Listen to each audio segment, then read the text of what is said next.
The MK Morse Company has a large offering of wood-cutting saw blades with carbon, bimetal, and carbide tip solutions.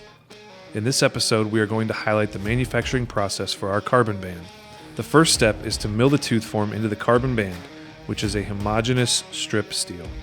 After milling, the teeth are bent side to side to add set, which creates kerf in the cut.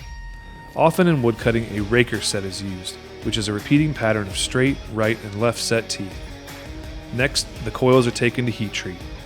Hardback blades first go through an oil bath to harden the entire strip, while flexback blades skip this step. The teeth are then hardened next.